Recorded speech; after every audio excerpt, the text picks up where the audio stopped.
پر اسرار leader Saddam Hussein, جن کو ہمیشہ صرف ایک ولن کے طور پر دکھایا گیا، لیکن ان کی زندگی کے کئی راز ایسے ہیں جنہیں جان کر چھپایا گیا۔ صدام حسین کے بارے میں جہاں کئی باتیں مشہور ہوئیں، وہیں کئی سازشی تیورس کا یہ بھی ماننا ہے کہ صدام حسین سینکڑوں سال پہلے اس دنیا پر موجود ایک طاقتور لیڈر کی دوسری زندگی جی رہے تھے۔ کہنے کو کئی ساری باتیں ہیں، لیکن حقیقت یہ بھی ہے کہ یہ شخص ان لوگوں میں شامل ہے جنہوں نے قرآن کی تفسیر لکھی۔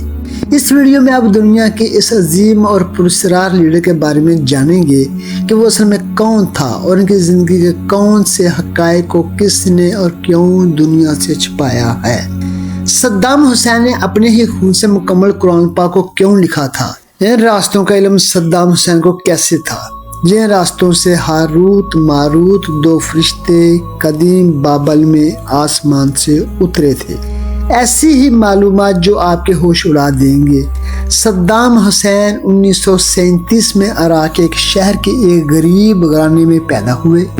بچپن سے ہی سختیاں جھیل کر ان کی سخت شخصیت بھی جارحانہ بن چکی تھی۔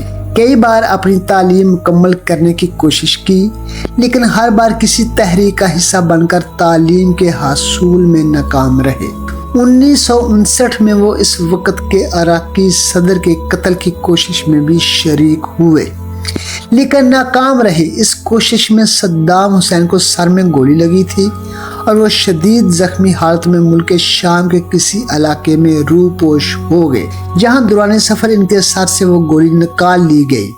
شام میں گزرے اس وقت نے صدام حسین کو سیاسی طور پر ایک الگ انسان بنا دیا تھا، اور وہ جب 1963 میں دوبارہ عراق پہنچے تو وہاں کی ایک طاقتور سیاسی جماعت کے ایک اہم رکن بن گئے۔ پہلی بار عراق کے صدر بننے کے بعد انہوں نے عراق میں کئی ترقی یافتہ کاموں کا آغاز کیا، اور بعد میں ایران عراق جنگ میں مغربی اقوام کی سرعام مخالفت کی۔ ایران کی سپورٹ کی وجہ سے مسلمان ممالک میں صدام حسین ایک ہیرو بن کر سامنے آئے۔ صدام حسین 20ویں صدی کے آخر میں طاقتور لیڈرز کی صف میں شامل ہو چکے تھے، جن کی شہرت کی ایک وجہ ان کی تاریخ میں گہری دلچسپی بھی شامل تھی۔ تاریخ دانوں اور کئی سازشی ایجنسیوں کے مطابق صدام حسین بابل کے بادشاہ بخت نصر کا دوسرا جرم تھا، جن کا شمار دنیا کے 4 طاقتور ترین حکمرانوں میں ہوتا ہے۔ یہ بات تب عام ہونے لگی جب صدام حسین نے تباہ شدہ بابل کی اس تہذیب کو دوبارہ بنانے کا ارادہ کیا، جو تاریخ میں آج تک ایک پراسرار اور طاقتور تہذیب تصور کی جاتی ہے۔ اس دور کا بادشاہ بخت نصر، جسے آج بھی یہودی نفرت کرتے ہیں، اس کے دور میں بابل شہر ایک جدید اور ترقی یافتہ شہر تھا۔ یہ وہ شہر تھا جس کا ذکر قرآن پاک میں بھی موجود ہے، اور جہاں اللہ نے ہاروت ماروت 2 فرشتوں کو اتارا تھا، جہاں اس دنیا کے سب سے خطرناک اور طاقتور جادو قبالہ جادو کا آغاز ہوا تھا، جو 2 فرشتے وہاں کے لوگوں کو اس شرط پر سکھاتے تھے کہ اسے سیکھنے والے اس کے بھیانک انجام کے خود ذمہ دار ہوں گے۔ یہ وہ شہر تھا جہاں ہوا میں معلق باغات بنائے گئے، اور جہاں دنیا کے عجائبات میں شامل قدیم بابل ٹاور بھی موجود تھا۔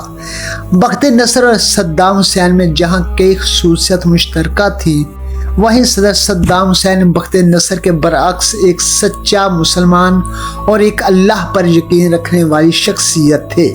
صدام حسین بھی بخت نصر کی طرح عراق کو دنیا کا مرکز بنانا چاہتا تھا، اور اس کے لیے اس نے قدیم بابل شہر کی جگہ ایک اور شہر آباد کیا، جسے دنیا کی خوبصورت شہروں میں شمار کیا جانے لگا۔